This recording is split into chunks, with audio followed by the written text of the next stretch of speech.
Bonjour, shalom, assalamu alaikum. Nous sommes le mardi 3 novembre 2020. Il sonne 11h, passé légèrement de quelques secondes au studio bleu de Canal FM.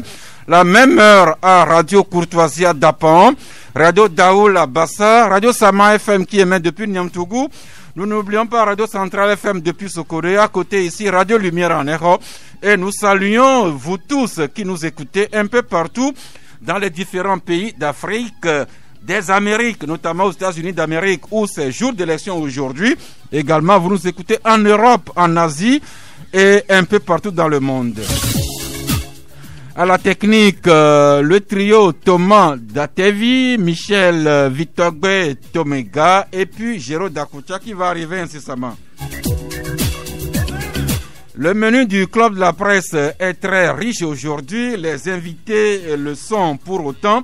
Le temps pour moi justement de décliner la pensée du jour, qui est en fait une vieille sagesse populaire qui dit que la vie est un chemin à long terme où vous êtes le maître et l'élève. Parfois, vous devrez enseigner, mais tous les jours, vous devrez apprendre. Encore une fois, le sage qui nous enseigne que la vie est un chemin à long terme où vous êtes le maître et l'élève. Parfois, vous êtes appelé à enseigner, mais tous les jours, vous devez apprendre. Le menu du Club de la Presse aujourd'hui, le plat de résistance, c'est la sécurité publique, notamment la problématique de la prévention et de la lutte contre l'extrémisme violent. Suivez l'actualité un peu partout. En Autriche, où la capitale Vienne a essuyé un attentat hier. La France, nous ne parlons pas des pays de la sous-région, le Burkina, le Mali, le Nigeria. Et vous saurez que le terrorisme, l'extrémisme violent est une réalité vraiment rampante. Pour nous en parler aujourd'hui, nous avons réussi à faire sortir de son bureau le lieutenant-colonel Vincent Akobi. Bonjour mon colonel. Bonjour Innocent. Eh bien, le lieutenant-colonel Vincent Akobi, qui est secrétaire général du ministère de la Sécurité et de la Sécurité, simplifions comme ça. Mais le colonel Akobi est aussi et surtout le président du comité interministériel de prévention et de lutte contre l'extrémisme violent. Mon colonel, merci encore une fois pour avoir réussi à vous libérer pour nous. C'est moi qui vous remercie. Eh bien, à côté de ça, il y a d'autres questions, notamment les derniers développements de l'affaire dite du pétrole gate, tels que les journaux l'ont écrit aujourd'hui. Il y a également des faits et gestes au sommet de l'État. Et si nous avons le temps, nous allons analyser la situation post-électorale qui prévaut actuellement en Guinée et en Côte d'Ivoire. Pour parler de tout ça, 4 confrères autour de la table. Primus Docha Guénoir Ridja, bonjour. Bonjour, chers amis auditrices, chers amis auditeurs. Bonjour le plateau, bonjour le seul innocent du Togo. Merci de le rappeler. Isidore Sassoa Tialo Akolo du journal Actu Express, bonjour. Bonjour. Ça c'est bonjour à toutes et à tous et bonjour à tous ceux qui sont sur le plateau. Merci. Eric Hugues Pakujo Johnson, l'Union pour la Patrie, bonjour. Bonjour Sass, bonjour chers amis auditrices et auditeurs de Canal FM, bonjour chers confrères. Merci. Mon colonel, bonjour. Et le quatrième confrère, cinquième invité, Adam Adjoronou du journal Vision d'Afrique, bonjour. Bonjour Sass, bonjour aux auditeurs et auditrices de Canal FM. Merci, le plateau est riche, le menu l'est tout autant. Je compte sur vous pour la concision, pour que nous puissions aborder tous ces sujets.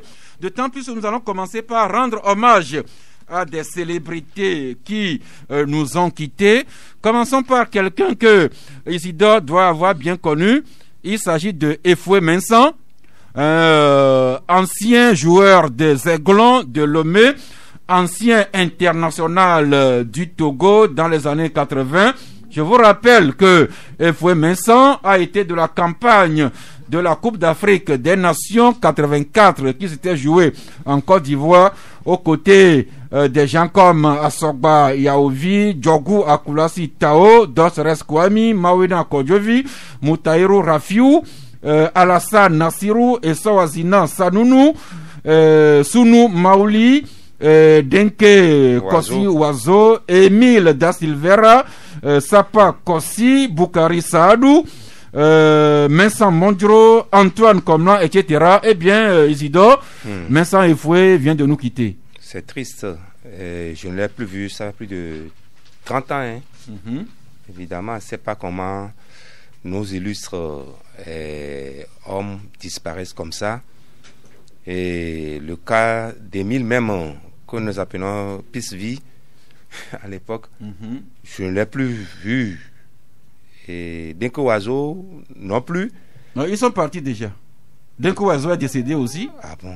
C'est Et pas vrai. Émile Da Silveira aussi est décédé. C'est pas vrai. Donc, que la terre leur soit légère. Merci. Je me rappelle en ce moment-là, hein, nous étions accrochés à la radio, notamment Africa numéro 1, où excellait notre aîné Samla Kodjo, avec l'aîné,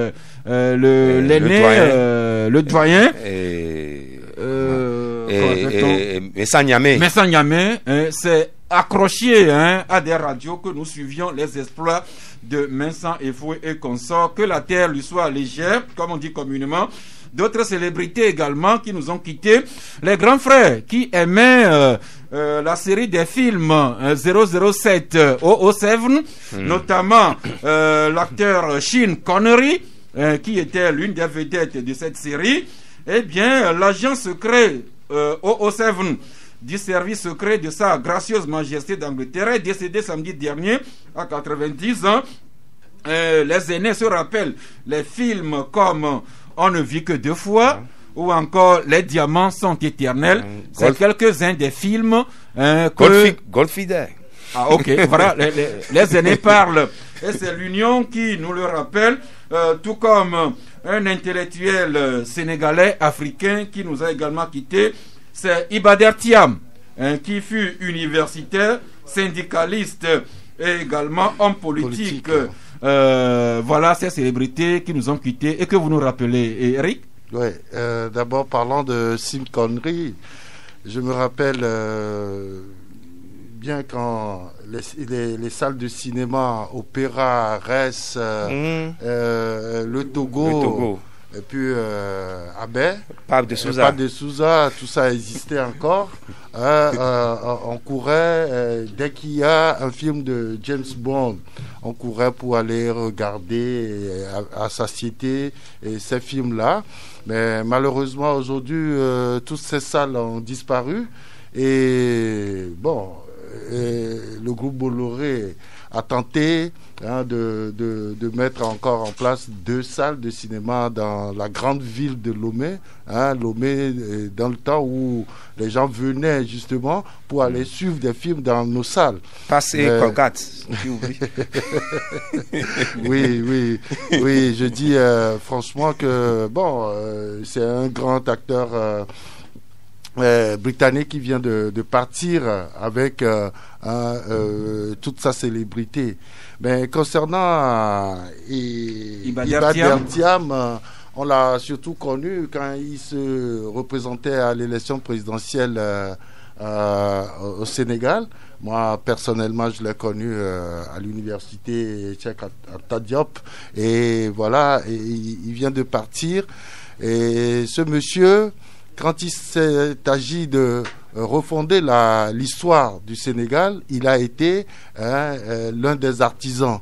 Et c'est une œuvre historique qu'il avait débuté avec d'autres historiens, mais je ne sais pas si finalement ils ont quand même abouti. Ce que nous avons aussi cherché à faire chez nous avec les professeurs d'université comme professeur Gaïbor et tout ça, qui ont essayé de reconstituer l'histoire de notre pays comme Ibader Thiam l'a aussi essayé au Sénégal. Il a été politicien. Merci, on va terminer là pour de ne pas placer un mot sur la disparition de Sean Connery. Et c'est les 2 acteurs qui m'ont marqué et qui ont mieux incarné le James Bond. Il y a Roger Moore ou Roger Moore et Sean Connery. Après, les acteurs qui ont suivi, chacun a son goût. En tout cas, on se rappelle que ces années-là, 60, 70, 80, C'était la période de la guerre froide avec beaucoup d'espionnage entre les deux blocs. On parle des acteurs de cinéma, on parle également des séries de romans et ceux qui ont lu SAS avec l'acteur Marco Lynch, vous comprenez que il y a quelqu'un ici qui aimait beaucoup lire ces séries et qui en a tiré son nom d'antenne. Son Altesse Célérissime. Maintenant, revenons à quelques faits et gestes ici de la République. Aujourd'hui même, nous apprenons que les députés à l'Assemblée nationale lancent une série de séances plénières qui va durer tout le mois de novembre. Et nous apprenons qu'aujourd'hui, ils vont procéder à l'examen en plénière de 2 projets de loi. Le premier porte projet de loi autorisant la ratification du protocole à la Charte africaine des droits de l'homme et des peuples relatif aux droits des personnes âgées qui a été adopté le 31 janvier 2016 à Addis Ababa. Et le second projet de loi devra autoriser la ratification de la Convention internationale sur la protection des droits de tous les travailleurs migrants et des membres de leur famille, adoptée le 18 décembre 1990 à New York, aux États-Unis. Donc, les députés qui ont un agenda bien chargé pour tout ce mois de novembre. Autre fait également au sommet de la République qui nous intéresse pour vous, c'est l'Indépendant Express qui nous en parle. Primus, l'Indépendant Express nous écrit aujourd'hui: fin de séjour. Enfin, Madame Badanyake a libéré les locaux du camp hérité. Hubertine Badanyaki, ex-première dame du Togo, épouse de feu Gnassingbé Yadima, a enfin plié bagage pour rejoindre un de ses domiciles.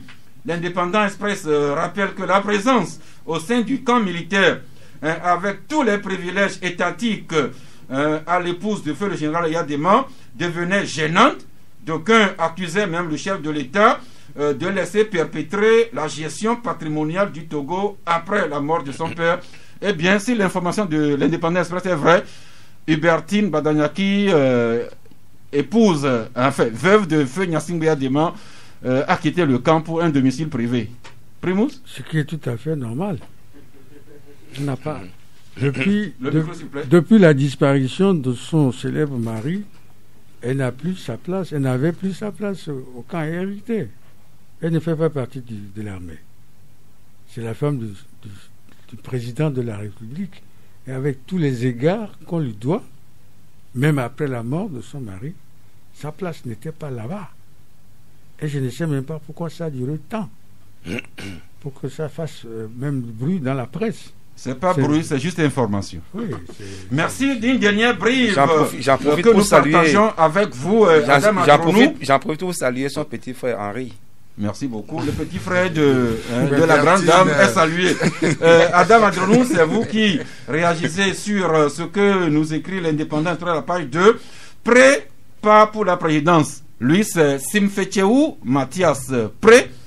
Pendant 12 ans, directeur de cabinet à la primature, il a travaillé avec les premiers ministres comme la Mali, Humbo, Aoumé Zounou et Selam Klassou. Eh bien, Pré vient de quitter la primature avec d'autres fonctions à la présidence de la République. Adam? Oui, bon, en réalité, il n'y a rien de surprenant dans tout cela. Mais ce qui étonne, c'est que la plupart du temps, lorsque les gens durent, souvent les personnalités durent à des postes, c'est la même opinion qui essaie donc de pouvoir donc ressurgir en parlant de tout cela. Mais lorsque la personne venait donc à être mutée, c'est la même opinion qui intervient avec des arguments qui ne tiennent pas la route. Donc, moi, nous donnons juste l'information. De toutes les façons, il n'y a rien d'étonnant. Il a fait ce qu'il pouvait faire. Il a marqué son temps. Il a eu quand même des prouesses, des succès, etc. Donc, le moment est venu pour qu'il puisse donc libérer le plancher pour d'autres personnalités. C'est ce qui est fait, donc, à notre avis. C'est une promotion, Bon, de la primature à la présidence.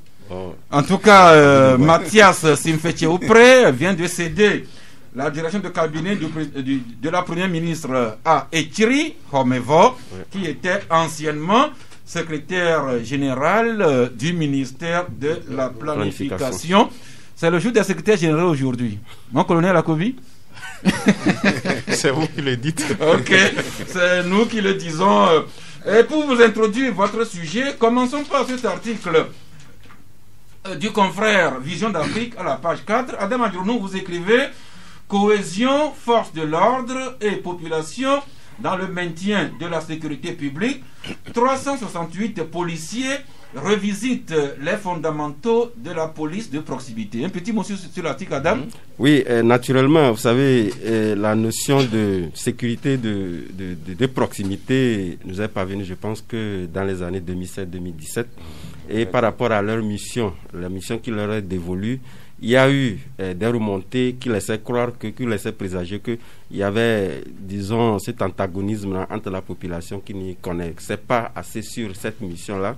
Donc ça a été remonté et là, le ministère de la Sécurité a voulu réellement revisiter ces fondamentaux pour permettre à ce que la population et les forces de l'ordre et de sécurité puissent être dans la même logique, la même compréhension de cette notion et permettre à ce qu'on n'y ait plus, disons, cette divergence de vue en ce qui concerne le maintien de la sécurité et la cohésion entre la population qui se trouve être le bénéficiaire final, mais également qui devait contribuer à ce qu'on puisse atteindre les objectifs voulus par le ministère, sinon par l'État. Oui, le journal écrit que les rapports sont des fois conflictuels entre la population et la force publique, et l'environnement sécuritaire qui génère de nouveaux défis complique la donne. Le ministère de la Sécurité et de la Protection civile qui poursuit sa mue avec des rénovations de ses missions régaliennes pour davantage polir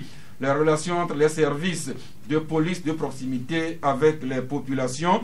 La population qui est invitée à aider les forces de l'ordre à garantir cette sécurité, en sorte que l'exécution des missions de sécurité intérieure prennent en compte les vœux et les attentes des populations pour une plus grande satisfaction. Mon colonel Akobi, c'est un sujet que vous connaissez parfaitement. Oui, tout à fait. Merci Innocent. Je tiens une fois de plus à saluer tous nos concitoyens qui nous écoutent ce matin. S'agissant de la police de proximité, il faut noter que dans la dynamique des réformes institutionnelles initiées par le chef de l'État, notamment la refondation des forces de défense et de sécurité en 2014, le ministère de la Sécurité et de la Protection civile avait initié également le concept de la police de proximité. De quoi s'agit-il en fait? Il était question dans un premier temps de faire l'état des lieux, des rapports entre les forces de défense et de sécurité et les populations.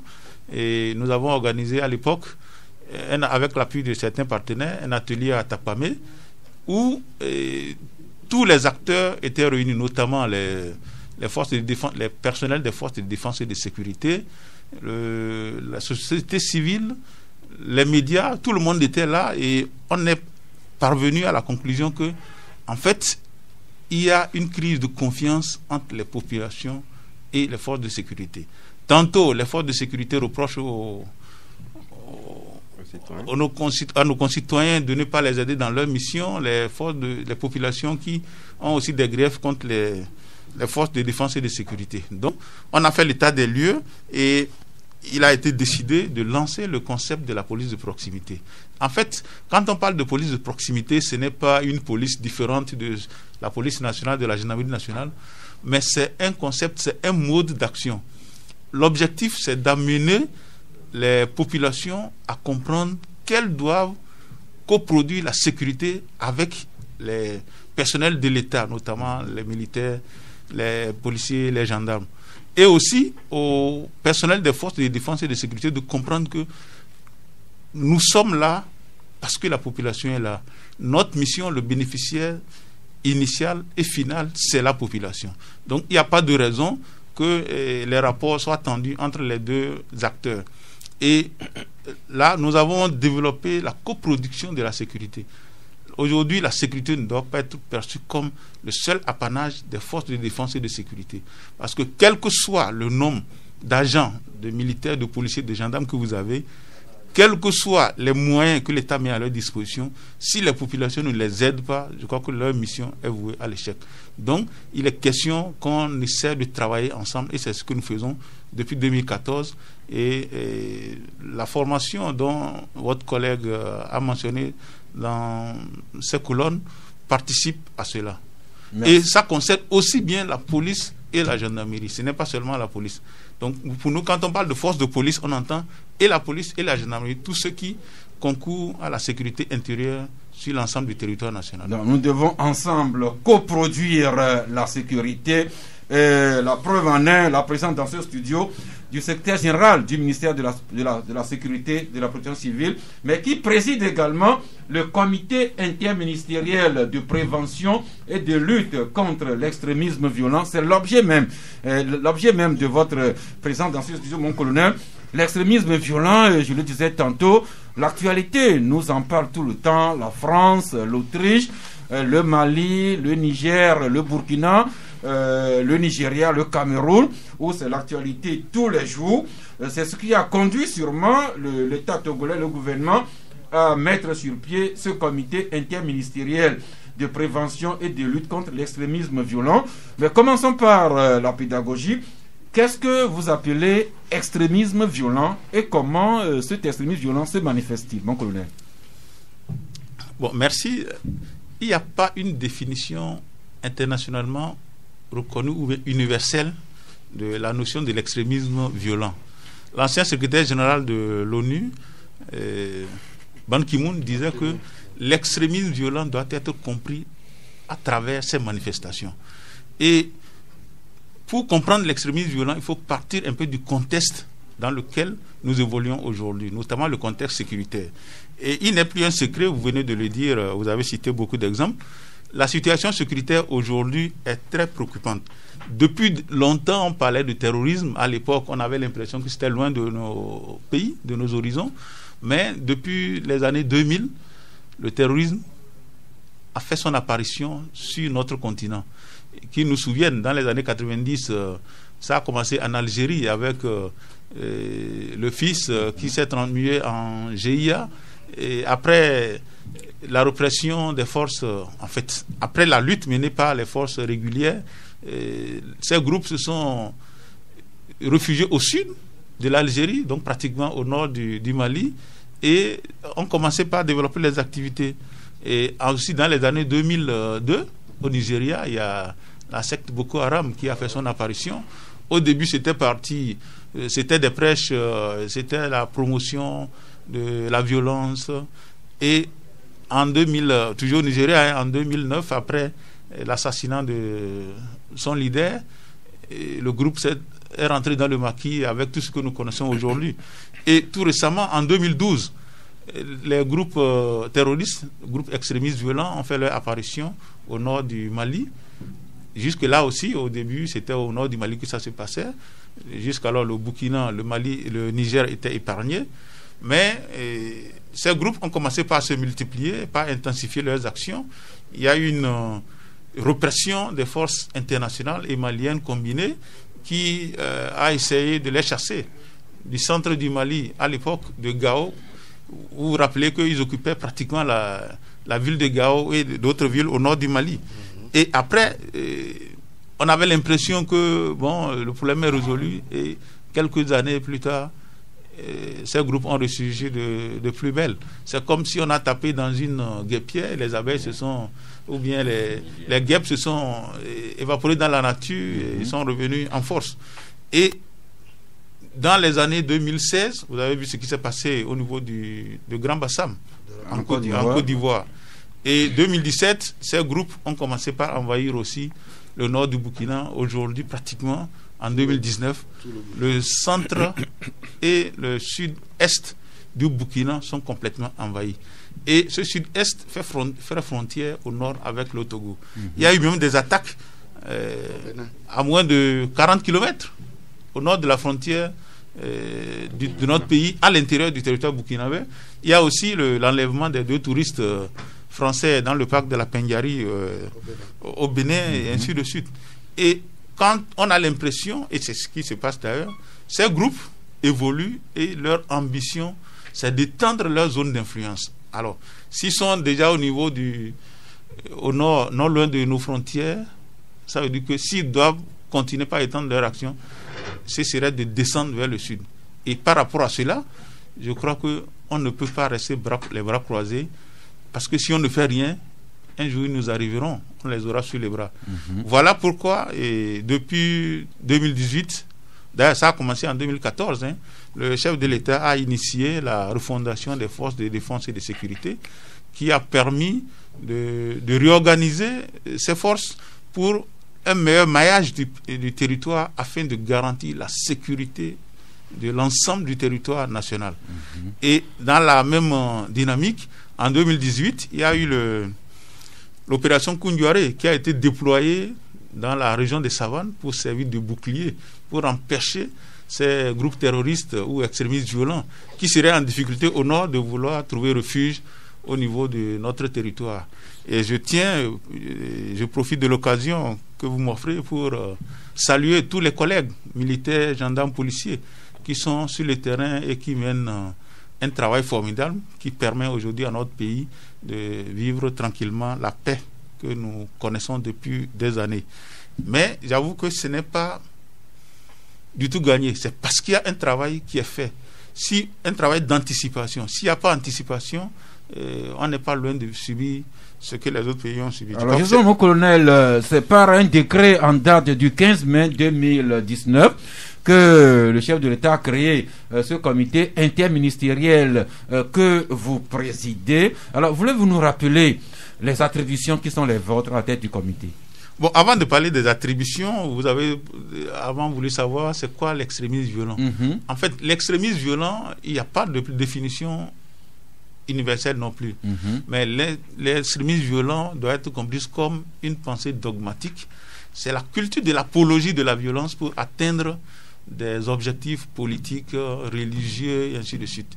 Et ça fait qu'aujourd'hui, quand on parle d'extrémisme violent, il faut faire attention, sinon on risque de stigmatiser des religions, des ethnies, ou que sais-je encore. Donc pour nous, il est question, en créant, du moins pour le gouvernement, en créant en 2019, en mai, le 15 mai plus précisément, le comité interministériel de prévention et de lutte contre l'extrémisme violent, de donner à l'État et aux communautés les moyens de s'attaquer aux causes structurelles qui peuvent amener des individus à succomber sous le charme du discours de ces vendeurs de violence.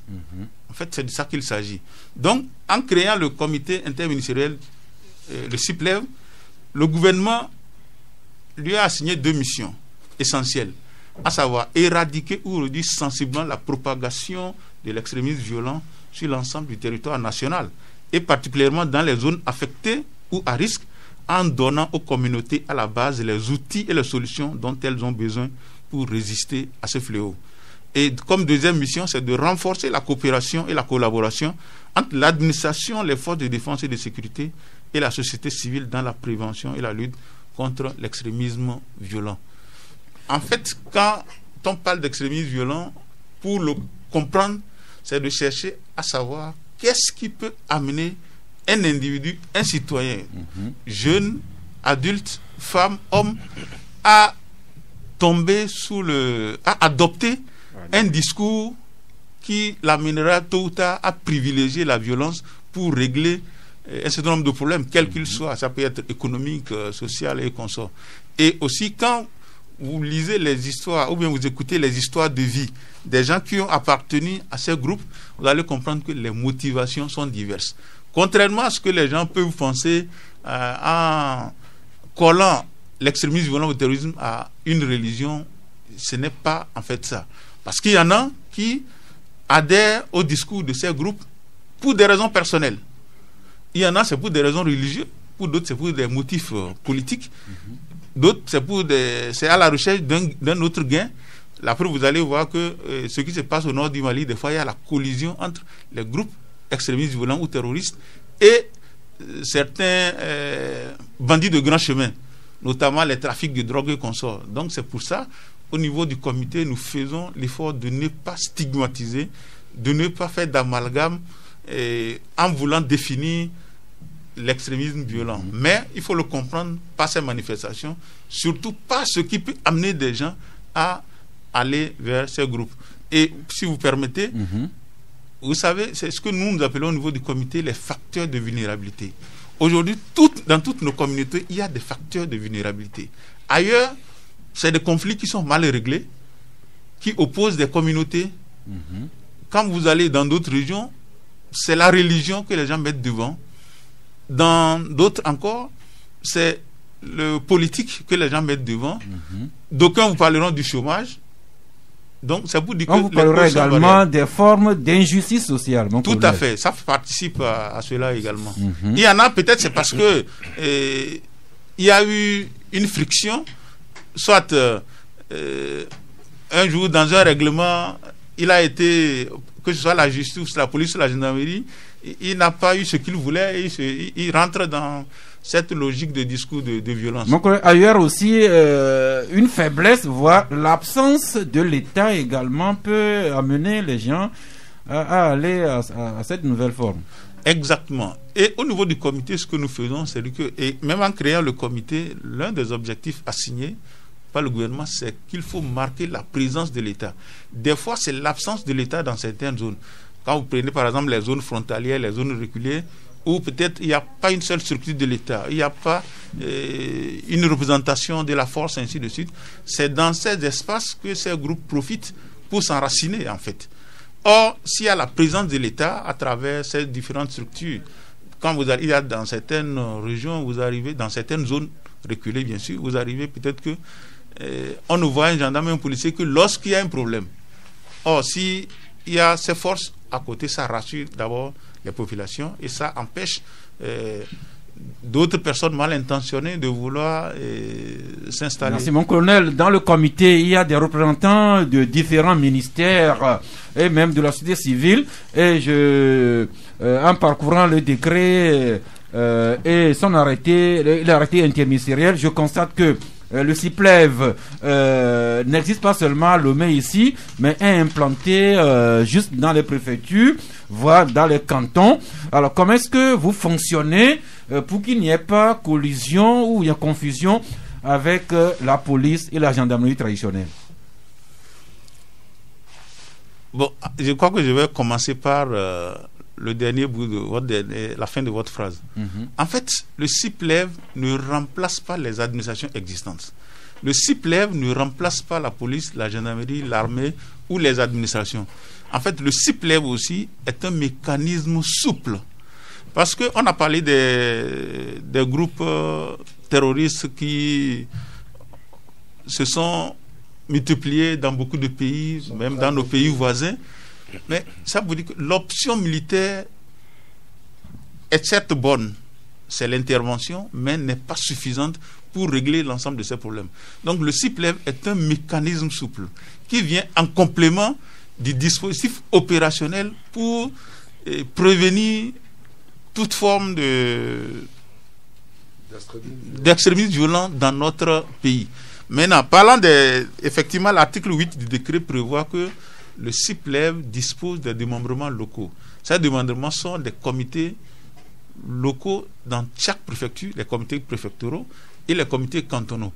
Donc, à terme, lorsque le CIPLEV aura installé toutes ces structures, nous aurons non seulement le comité à Lomé, qui est l'organe technique, mais dans chaque préfecture, il y aura un comité préfectoral. Dans chaque canton, il y aura un comité cantonal. Et je vous rappelle au passage que les maires sont les présidents des comités cantonaux de tous leurs ressorts. Si dans un canton, dans une commune, il y a 5 cantons, le maire est le président de tous les comités cantonaux. Donc voilà un peu comment nous sommes organisés. Et j'avoue que il n'y a pas de collision avec la police et la gendarmerie. La preuve, c'est que même les représentants de la police, les représentants de la gendarmerie sont membres des comités. Je prends un exemple. Lorsque nous sommes allés installer les comités préfectoraux, le comité préfectoral est présidé par le préfet.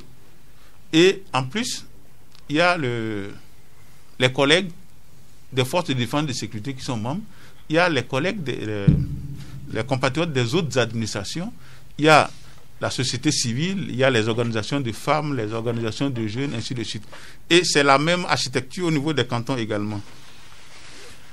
Merci, voilà ce CIPLEV, entendez par là, comité interministériel de prévention et de lutte contre l'extrémisme violent, dont nous avons l'honneur d'avoir le président à ce studio qui nous a présenté la problématique de l'extrémisme violent et ses manifestations un peu partout dans le monde, et le Togo qui choisit toujours l'anticipation avec ce comité comportant des éléments venant de divers corps de métier, les ministères, la société civile également, avec la souplesse pour assister à bon escient les forces de défense et de sécurité. Oui. Adam Adjourounou. Oui, vous savez, c'est une situation aujourd'hui qui inquiète énormément. Et tout à l'heure, le secrétaire général a eu quand même à déblayer un pas important du sujet. Mais aujourd'hui, vous savez, la plupart du temps, ce qui inquiète normalement et qui prend un peu le dessus sur les forces de l'ordre et de sécurité postées pour, donc, au niveau des opérations, c'est que vous êtes en face des gens qui sont déjà prédisposés à la mort.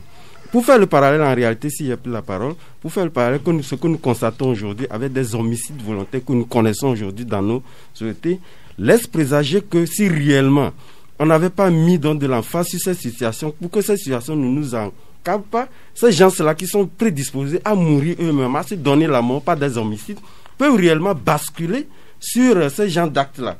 Voilà pourquoi nous estimons que c'est un sujet qui doit retenir l'attention pratiquement de toute la population pour faire en sorte que ceux qui se donnent d'abord de la mort volontairement, les homicides, puissent d'abord diminuer, parce que ceux-là, c'est le même mental qu'ils peuvent développer que ceux qui rallient donc ces groupes-là. Voilà. Merci encore une fois. Anticiper les événements et jouer sur la prévention. Isidore Akolo. Oui, je suis d'accord sur un point développé par le colonel. Ce n'est pas une religion qu'il faut stigmatiser, parce que il y a eu des terroristes célèbres qui ont fait leur nom dans les années 80. Je voulais parler de l'affaire Mesrine en France. Je voulais aussi parler de Abou Nidal. Et revenant maintenant au Togo, il y avait une source dormante, une cellule dormante qui avait fait des audios. Je ne sais pas si c'est en 2019 ou en 2020, je ne sais pas, en Sarassoun.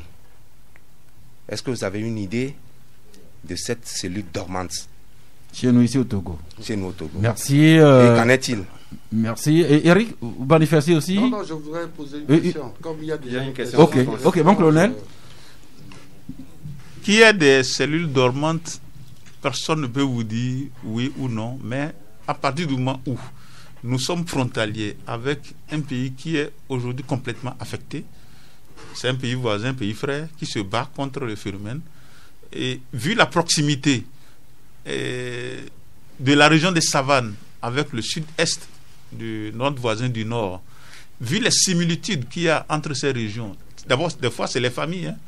La dernière fois, lorsqu'on était allé dans la région des savanes pour installer les comités, il y a quelqu'un qui nous a fait un témoignage. Il dit que son frère est revenu du nord du Burkina et il l'inquiète. Parce qu'il s'est dit, il est revenu, il ne sait pas qu'est-ce qu'il a fait là-bas et qu'est-ce qu'il va faire ici. Et ça, on doit prendre en compte ça. Ça fait partie même de notre mission au niveau du CIPLEV. Ça veut dire que notre objectif, lorsque nous allons installer le comité, lorsque nous sensibilisons les gens, c'est de leur dire que nul n'est à l'abri. La menace est là et actuelle.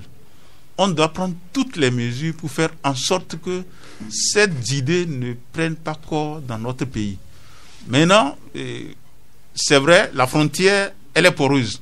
Ce n'est pas un mur qu'on a érigé, même si vous érigez un mur, les gens peuvent tenter de passer.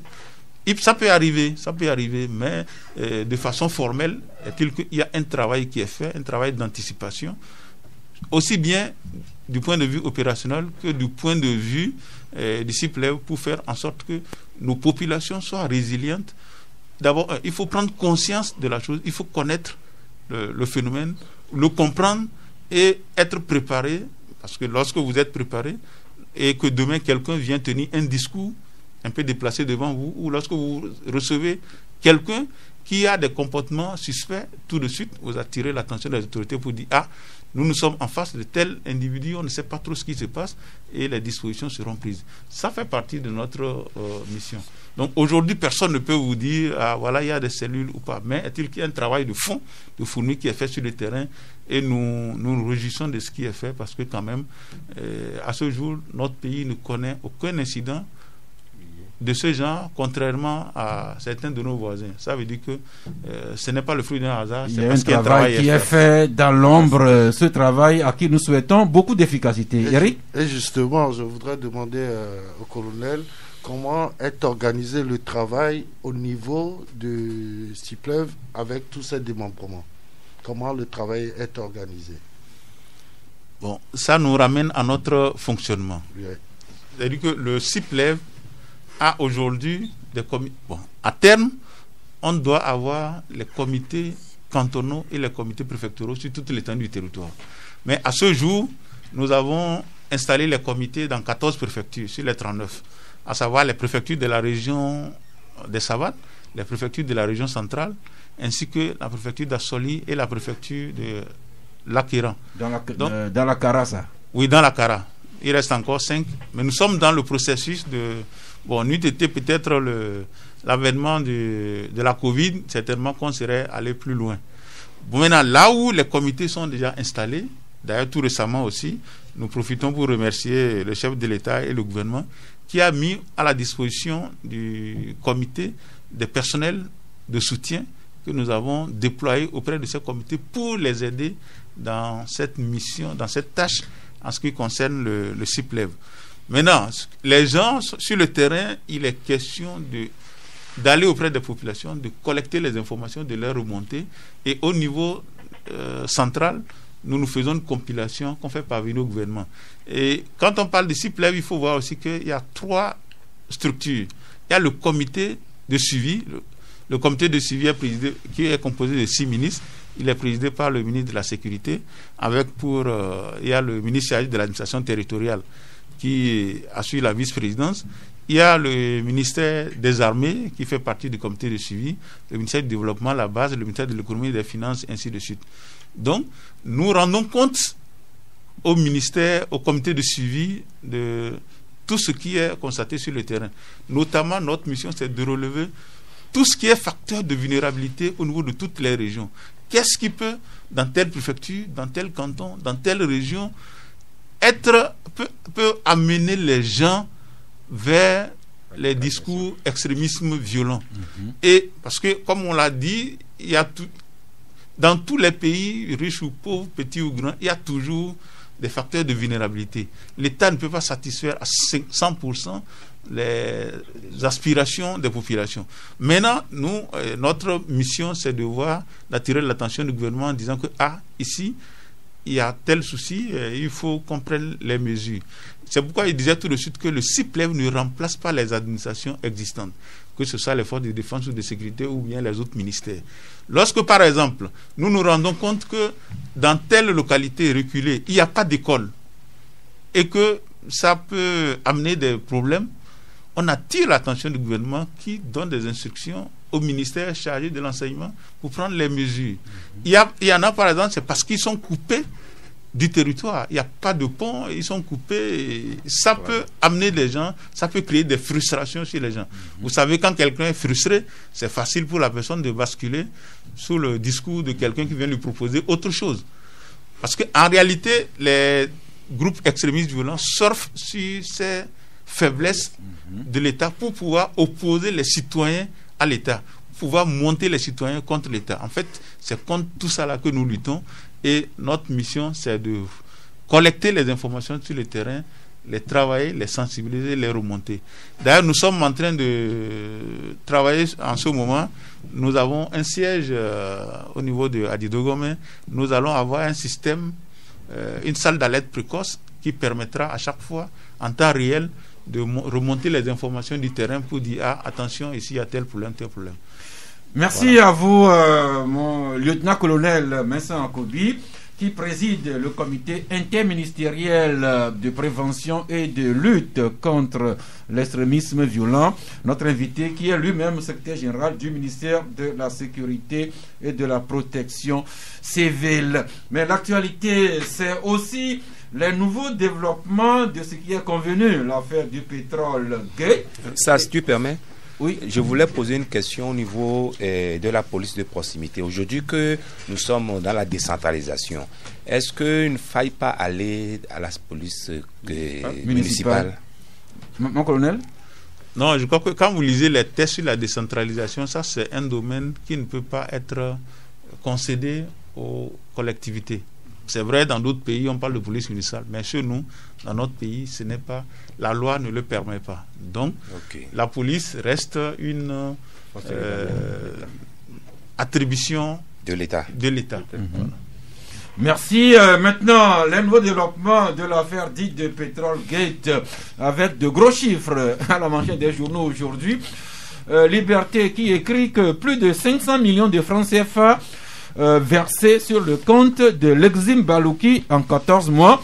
Madame Lexim Balouki, qui fut ministre du Commerce, mais qui est depuis députée à l'Assemblée nationale. L'alternative est plus précise sur les chiffres. Et pour l'alternative, c'est le management hydrocarbures qui a viré du 30 mai 2014 au 10 juillet 2015 la somme de 528 620 000 francs CFA à Bernadette Lexim Balouki. Au-delà de ces gros chiffres, l'alternative parle de factures, de comptes courants et de dépôts à terme, des documents qui enfoncent les membres du comité sectoriel de fluctuation des prix des produits pétroliers. Là-dedans, le journal Le Médium lui aussi écrit que Madame Lexim Balouki, dont le nom revient décidément aujourd'hui, mais également l'ancien Premier ministre Aoumé Zounou, qui sont bien visés par le rapport provisoire de la mission d'audit diligentée par le ministère du Commerce. Et au-delà de ça, l'alternative écrit lutte contre la corruption au Togo. Les discours mielleux de Faure Gnassingbé à la jauge Pétrole Gate. Et l'alternative trouve curieux le silence du gouvernement sur le dossier du Pétrole Gate, notamment les recommandations de la mission d'audit. Tout de table sur la question, Primus? Oh, qu'est-ce que vous voulez qu'on dise? On est surpris qu'il y ait beaucoup d'argent comme ça qui circule sur le compte des ministres pour des activités supplémentaires. Bon, maintenant, il faudrait qu'il y ait plus d'investigation. Hein? Que d'autres journaux enfoncent le clou. Ou c'est la vérité, ou c'est du bling-bling journalistique. Effectivement, ce que nous recherchons, c'est la vérité, vraiment vraie, la vérité majuscule. C'est vrai que ça a commencé par les investigations de l'alternative, et depuis la semaine dernière, des journaux se basant sur des indiscrétions ayant fuité du rapport provisoire de la mission d'audit sont étalés également dans les journaux. Et bien, Isidore Akolo, depuis la semaine dernière également, beaucoup de personnes demandent que le rapport de la mission d'audit soit intégralement publié et que l'opinion soit située. Évidemment, c'est tout ce qu'on peut souhaiter, parce que selon les indiscrétions, ils sont partis de 400 à 500 millions jusqu'à 700 milliards. Pardon? De 500 milliards que présumait l'alternative. Oui. Ils sont arrivés à 700 milliards. Vrai ou faux, on ne sait pas. Moi, j'ai dit que ce dossier, c'est un dossier fumant que nous avons abordé il y a très longtemps. Et ce qui a de nouveau révélé par l'alternative, c'était le montant. Si aujourd'hui, l'audit externe commandité par le ministère est allé au-delà des chiffres, ça veut dire que ce que le confrère a fait n'est pas du tout mauvais. le confrère a fait du bon boulot et nous ne pouvons que le soutenir. Maintenant, il faudrait que nous puissions avoir connaissance de cet audit. L'audit, malheureusement, n'est donné, les résultats ou les conclusions ne sont donnés ou les rapports ne sont donnés que aux commanditaires de l'audit. Et il faudrait, à mon avis, verser ce rapport dans le dossier au niveau du ministère public pour que le juge, non seulement le juge, mais le procureur de la République, qui en principe de défendre l'intérêt des Togolais, puisse s'auto-saisir afin avoir des éléments pour pouvoir raviser la sanction, la peine qu'il avait collée ou les amendes qu'il avait collées. Non, il n'y a pas encore d'amende. Non, on a parlé de non, ça dit que le procureur dans son réquisitoire a demandé des peines. On attend que le tribunal siège. Je pense que pour qu'on fasse un bon boulot, comme les résultats, enfin les conclusions ou les rapports de l'audit sont déjà, il faut les verser et mettre ça à la connaissance du ministère public. Merci. Pour que Eric, une affaire qui circule depuis. Le tribunal, la justice va se réunir incessamment pour qu'on connaisse la décision du juge. Mais entre-temps, ces gros chiffres, ces noms qui circulent par l'indiscrétion dans les journaux. Ah oui, mais écoutez, c'est tout à fait normal que lorsqu'il y a une affaire de cette ampleur-là, que des révélations soient faites par rapport à comment cet argent-là est distribué ou dépensé, comme l'a dit au début le confrère l'alternative, c'est du détournement du denier public, et donc il faudrait que tout cela soit clair pour l'opinion nationale afin que chacun puisse juger. Mais moi, ma préoccupation, c'est surtout au niveau de l'audit. Je ne sais pas comment est organisé ce comité-là. Est-ce qu'il n'y a pas un audit interne qui est généralement fait par rapport à ce comité? Et si tel est le cas, il doit y avoir forcément des documents qu'on devait avoir en amont avant l'audit commandité par le ministère du Commerce. Donc cela doit permettre quand même de voir un peu clair dans cette affaire. Parce que visiblement, ce qui se passe au niveau de la justice, c'est qu'on essaie de colmater les informations, les preuves de ce détournement-là pour que tout le monde soit quand même situé. Comme je l'ai dit, nous recherchons la vérité. Rien que la vérité. Est-ce que la justice va nous situer, ou bien est-ce que le gouvernement devra prendre les recommandations de la mission d'audit et diligenter d'autres... Non seulement les recommandations, mais tout le rapport. Tout le rapport. Oui. Oui, Adam, endirons-nous sur le sujet. Oui, en fait, ce rapport, j'estime qu'il n'est pas commandité pour rien. Sauf que actuellement, si la justice ne trouve pas opportun de pouvoir donc l'associer au procès actuel, il devait quand même avoir un nouveau rebondissement qui lui permettra de pouvoir donc se saisir de ce rapport-là, donc d'en faire quand même œuvre utile et de permettre de situer les responsabilités. Mais naturellement, les noms qui sont en train d'être cités aujourd'hui, il n'y a rien d'anodin là-dedans. Parce que vous aurez dû constater qu'au niveau de la gestion donc, de ce qui convient d'appeler donc, le pétrole, je pense qu'il y a eu une dualité de gestion qui se situe dans le temps. Et donc avec des personnalités qui ont eu quand même à régenter les activités là-bas. Et c'est tout à fait normal que ces personnes-là soient associées au vu d'un temps donné à cette affaire-là. Sauf qu'aujourd'hui, on a tendance à pouvoir orienter le débat sur la personnalité aujourd'hui du ministre, ce qui est aussi normal parce que les gens estimaient que c'était carrément, disons, une gestion. Il devait donc s'accommoder à cette gestion-là maintenant étant arrivé et que c'est sous son magistère que ce dossier-là est sorti. Il faudrait quand même que lui également puisse donc perdre des plumes. De toute façon, chacun a sa gestion. Lorsqu'on vient personne ne peut s'endosser. C'est vrai que l'argent ne devrait perdre des plumes que ceux qui se sont mouillés de façon de toute illégale. façon, mais vous allez constater aujourd'hui le débat est orienté sur sa personne. On se dit que voilà, c'est lui qui est venu au ministère que ce dossier est sorti. Donc je pense qu'il ne faut pas mélanger les choses.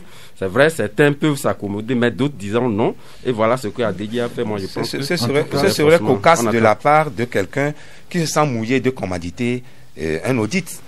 C'est même non, soyons réalistes. Tout à fait. Et s'il se sentait mouillé, il n'allait pas commanditer l'audit. Tout à fait. C'est ça. De toute façon, c'est vrai que les journaux ne partent que d'indiscrétions, mais avec les noms qui sont cités ouvertement.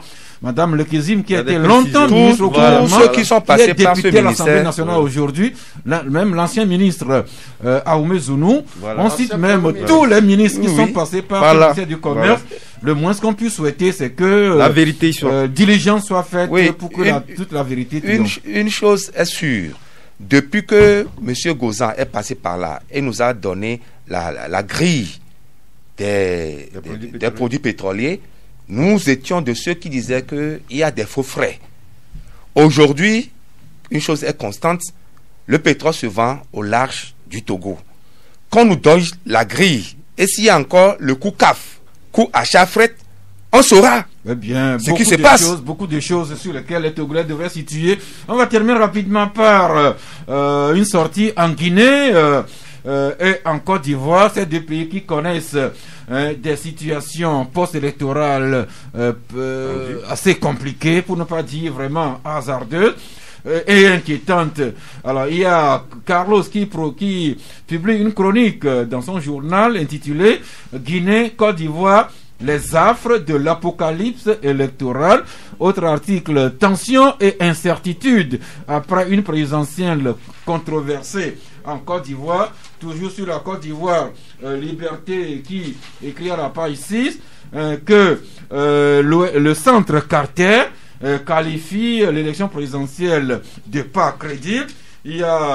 Avant ça, il y a l'ONG Indigo s'appuyant sur le NDI qui relève beaucoup d'anomalies dans le scrutin présidentiel en Côte d'Ivoire. Et puis Primus, hier on a appris que l'opposition avec Henri Konan Bédié et Pascal Afi Nguessan qui veut mettre qui ont décidé de créer un comité disons de transition. Décidément, la Côte d'Ivoire risque de connaître des jours difficiles. Non, moi c'est ce que j'appelle le syndrome togolais à l'ivoirienne. En passant par la Guinéenne. Oui, en passant par la Guinéenne. À la seule différence qu'à Côte d'Ivoire, le chemin est presque togolais. Nous acheminons vers l'union de l'opposition. Comme le Togo en avait fait avec ses CO2. Non, sauf que nous sommes à chaud dans une situation post-électorale. Oui. Non, dans les pays francophones, les élections... et Primus, concrètement, est-ce que la Côte d'Ivoire ne risque pas de connaître des jours difficiles avec l'opposition qui crée un comité de transition alors que Ouattara est là? Ça a déjà commencé. Ce n'est pas que les jours, ça a déjà commencé. L'opposition ivoirienne a attendu les élections du 31 octobre pour ne pas reconnaître Alassane Ouattara président de la République le 1er novembre. C'est ce qui s'est passé. Ouais. Et lui aussi dit qu'il a gagné. Qui va gouverner? Qui va gouverner Eric Johnson? Oui, je pense que c'est une situation très difficile pour nos frères ivoiriens. Sauf que ce qui se passe là-bas, c'est véritablement les conséquences de l'élection présidentielle de 2010. Parce que quand vous voyez un peu l'échiquier, c'est qu'il y a bon nombre d'acteurs politiques qui s'étaient rangés du côté du président Alassane Ouattara, qui aujourd'hui ont déserté les rangs. Et ça crée déjà une difficulté pour le pouvoir en place de pouvoir gérer très facilement ce pays. Donc, ce qui veut dire que Alassane Ouattara, parce que l'opposition a demandé à ses partisans de ne pas participer à cette élection, a gagné ces élections selon la CENI, les résultats 94,27%.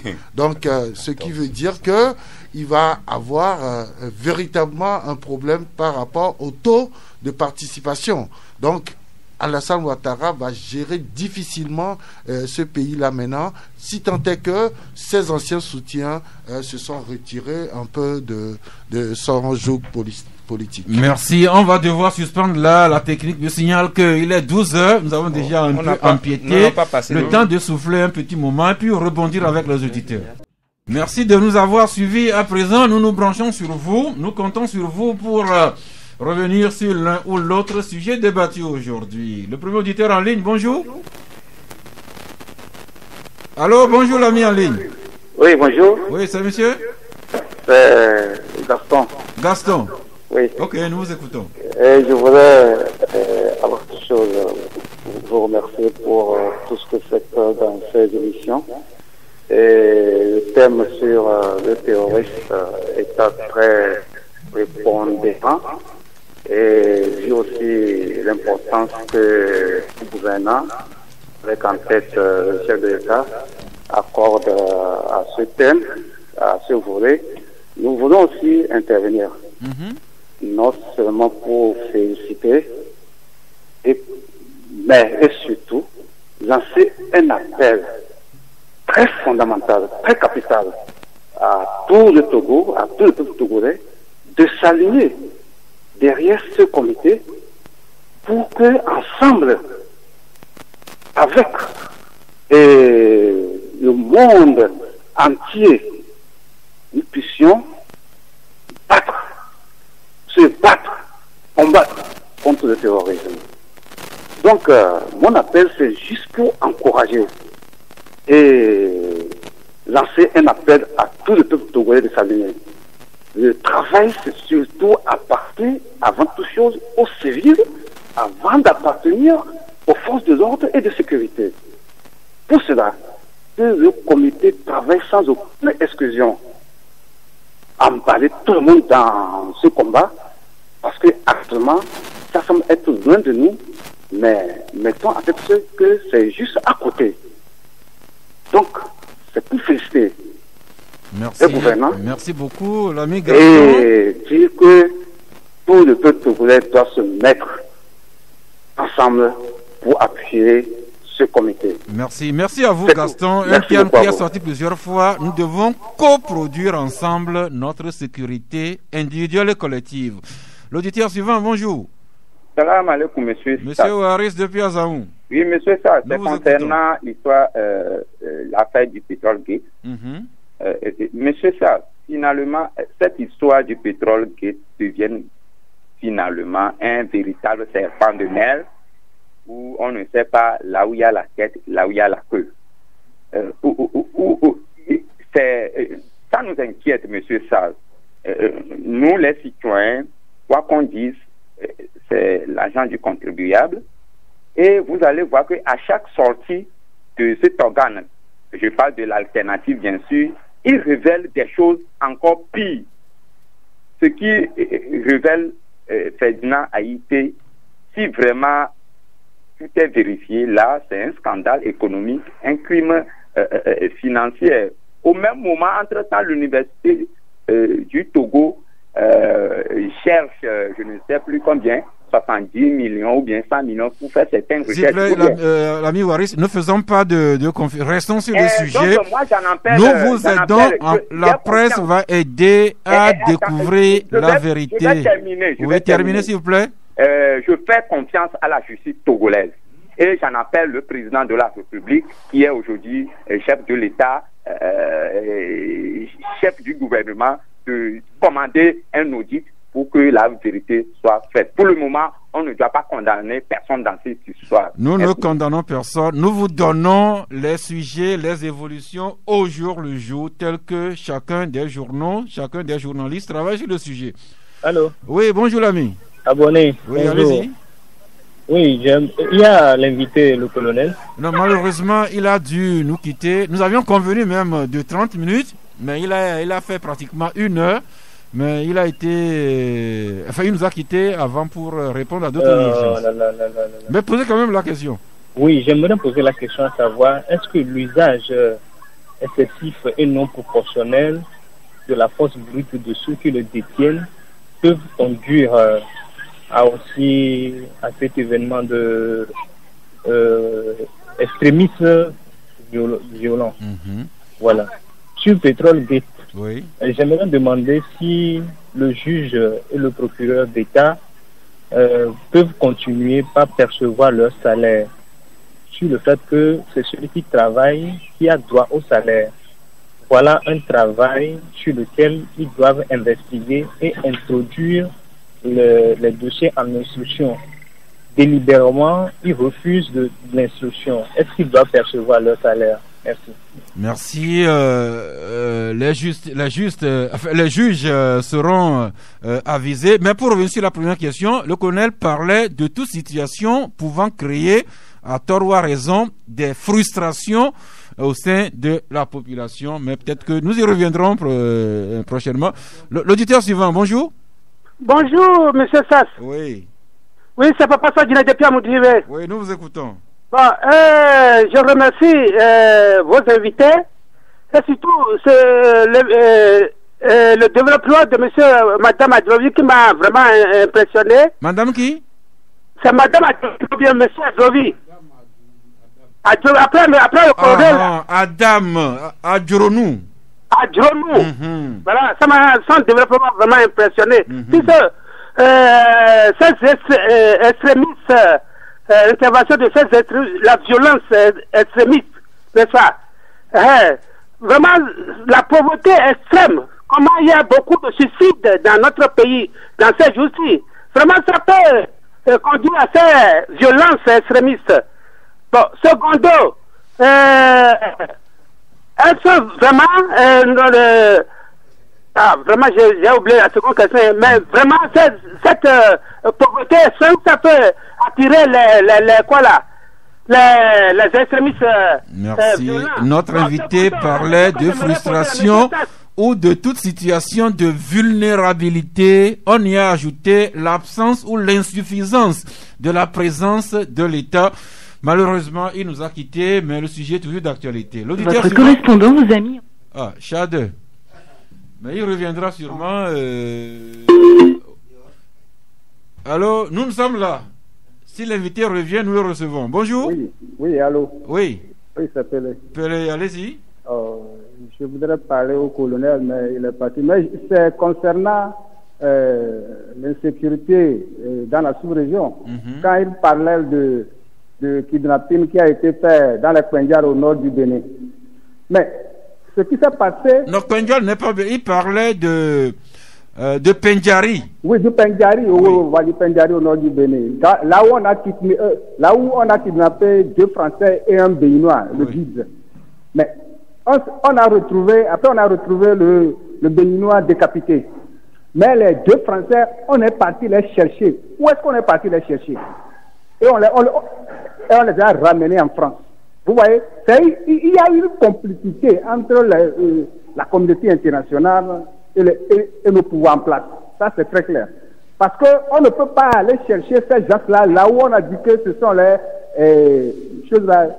terroristes qui ont été arrêtés. Et où est-ce qu'on peut les trouver? Dans la main des terroristes. Donc, il y a une complicité. Bon, concernant aussi mon point second, c'est ce qui se passe aussi avec Petrol Gate. Je voudrais demander même au colonel que si aujourd'hui les Togolais trouvent un groupe de terroristes à quelque part et les dénoncent et vient à la gendarmerie pour les dénoncer, est-ce qu'on ne veut pas condamner ce terroriste-là, ce Togolais-là, lorsqu'on voit que M. Ferdinand a diagnostiqué quelque chose comme des tueurs et que maintenant on condamne encore M. Ferdinand ici? C'est ça que je voulais vous demander. Merci d'avoir demandé. Les confrères vous répondront dans un moment. L'auditeur suivant, bonjour. Alors bonjour. Oui. D'abord, je voudrais... Diminuez un peu le volume de votre radio. Je voudrais féliciter au colonel Akobi qui est Akobi, comme ballon. Oui, bon.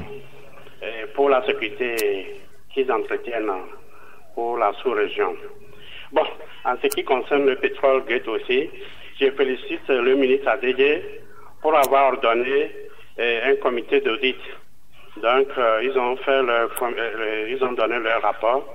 Bon, et pour le problème même, moi, je suis choqué par le ministère public qui n'a pas eu connaissance du dossier réel, mais qui s'est lancé dans un acharnement contre l'alternative et son directeur. Pour moi, comme le rapport hier, il faudrait que demain, dans le procès, les choses soient retournées en envers. Il faudrait que M. Ferdinand Été soit dédommagé et son journal. Le peuple sera présent au tribunal pour écouter de près ce qui va se passer.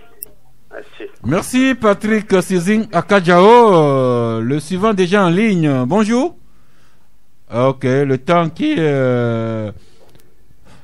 Oui, bonjour l'ami. Allô?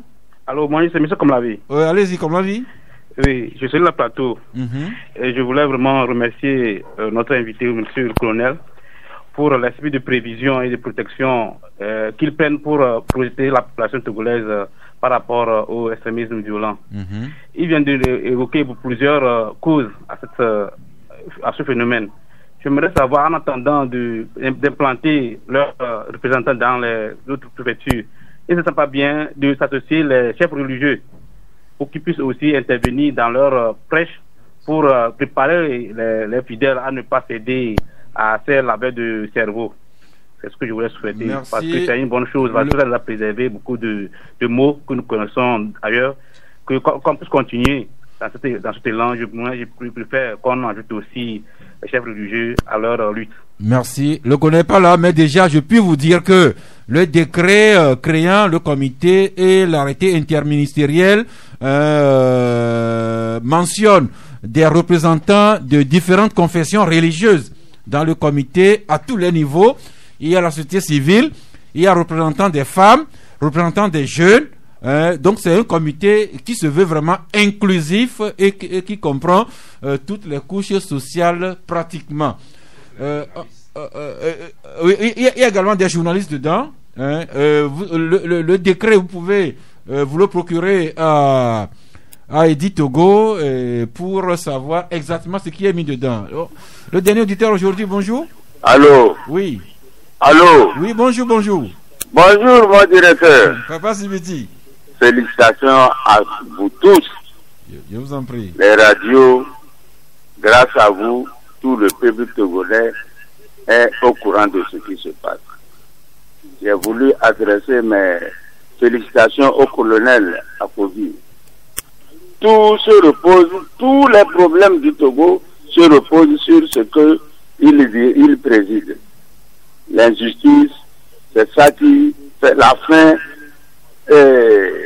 Je ne sais, vous connaissez tous les problèmes. La faim, si votre collègue mange, vous avez les mêmes diplômes, vous avez les mêmes capacités, et vous êtes opulent, ça devient des problèmes. Pour le pétrole, nous remercions le ministre du Commerce, ADD. Le président, nous l'interpellons. Moi, vous connaissez mon point de vue.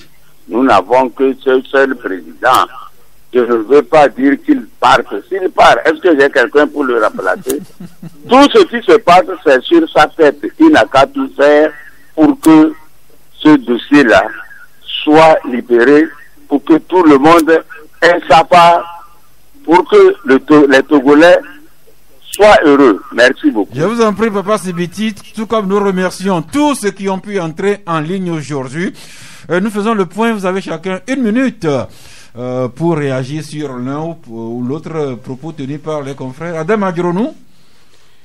Non, si moi je veux réagir, c'est d'appeler réellement le peuple togolais dans son ensemble, réellement pouvoir porter un regard attentif sur des agissements autour de nous, pour éviter que les proches, les amis, les expatriés, etc., qui sont parmi nous, comme le colonel a le dit, parce que de cette précautions prises dépendant réellement, disons, la plénitude de notre sécurité au pays. Donc moi j'invite les Togolais réellement à pouvoir porter un œil attentif sur cet aspect de la chose. Merci. Isidore? Quoi dire encore? D'abord, ce qui nous interpelle au niveau de la presse, c'est le Petrolgate. Et il faudrait que le ministère public puisse faire la part des choses en s'appropriant le rapport de l'audit commandité par le ministère. C'est ce que moi je veux dire. Merci. Eric? Oui, moi c'est par rapport au premier auditeur qui posait des questions sur les frustrations des populations qui pourraient engendrer quand même des attitudes d'extrémisme violent. Je pense que le colonel a bien parlé de tous les facteurs de vulnérabilité qui sont quand même étudiés à leur niveau, au niveau du CIPLEV, pour pouvoir remonter l'information à qui de droit, afin que des solutions idoines soient quand même prises pour que nous ne connaissions pas dans notre pays des situations de terrorisme, etc. Donc, pour moi, aujourd'hui, je pense que nous tous, nous sommes concernés par le travail de ce comité. Et par conséquent, il va falloir que, au niveau aussi de l'exécutif, que les informations qui sont remontées, que des dispositions soient prises de façon rapide, afin que nous n'entrons pas dans un cycle de violence comme on le connaît ailleurs. Car ce qu'on sait, c'est que quand aujourd'hui vous demandez, on arrête des terroristes, quand on leur pose la question comment ils sont arrivés à ce niveau, c'est effectivement des frustrations de n'importe quel genre, politique, économique, social, etc., qui les amènent à ça. Donc il faut véritablement qu'un travail de fond soit fait pour nous éviter de telles situations. Merci. Primus? Oui, la prévention. Le CIPLEV à titre préventif. Le danger est déjà à nos portes, mais il n'est pas encore chez nous. Au Burkina, au Mali, même au Bénin ici, dans le Pandjari, c'est bon. Toutes les conditions sont réunies dans la population pour avoir des gens frustrés. Et c'est très beau qu'on ait déjà prévu un comité préventif pour lutter contre l'extrémisme violent. Souhaitons leur bonne chance et souhaitons aussi à notre pays pour que ce mal-là ne rentre pas dans nos frontières. Merci. Vous avez le micro, vous le gardez pour votre carton de fin d'émission? Oui, j'ai oublié. Je voulais donner un carton à quelqu'un, mais j'ai oublié. Vous avez oublié le carton ou bien le destinataire? Le destinataire. Et le carton même, ça porte sur quoi? C'est vert. Vous avez tout oublié? Non, c'est vert. Le carton vert. Maintenant, sur quel sujet? Si j'ai le nom de la personne. Ok. Peut-être Eric. Oui, moi je voudrais donner un carton vert à plusieurs personnes. Je ne peux pas citer de nom parce que vous savez, la rentrée scolaire a été effective hier et nous avons parlé de la solidarité qu'il y a eu parce que avec cette situation sanitaire qui ne permet quand même pas aux parents de pouvoir trouver des moyens pour scolariser leurs enfants, beaucoup de bonne volonté ont quand même aidé certaines populations à pouvoir faire rentrer leurs enfants. Merci, mais à ce niveau, des gens trouvent que c'est un peu trop facile d'acheter 2-3 cahiers, se faire filmer, se répandre sur les réseaux, alors que le cahier coûte, c'est bien, mais il y a plus cher que le cahier, les tenues scolaires, les frais. Eric, j'ai enregistré votre carton, je complète pas d'autres réactions que j'ai également. On demande qu'on attire également la générosité sur la tenue des élèves, leur sac, pourquoi pas les frais scolaires, et pourquoi pas continuer à les parrainer pour ce qu'ils mangeront toute l'année. Isidore Akolo, Isidore, donner un nom et vous dire pourquoi. Isidore, on va aller rapidement. Isidore, votre carton? Non, carton jaune ou Orange, je ne sais laquelle, entre les deux, à tous les maires du Grand Lomé. Pour que, même, on sait que la première année, ils n'ont pas eu de fonds d'investissement, ils n'ont que des fonds de roulement. Pour cette année, qu'ils voient là où il y a les feux tricolores qui ne marchent pas. Je vais citer 2 exemples.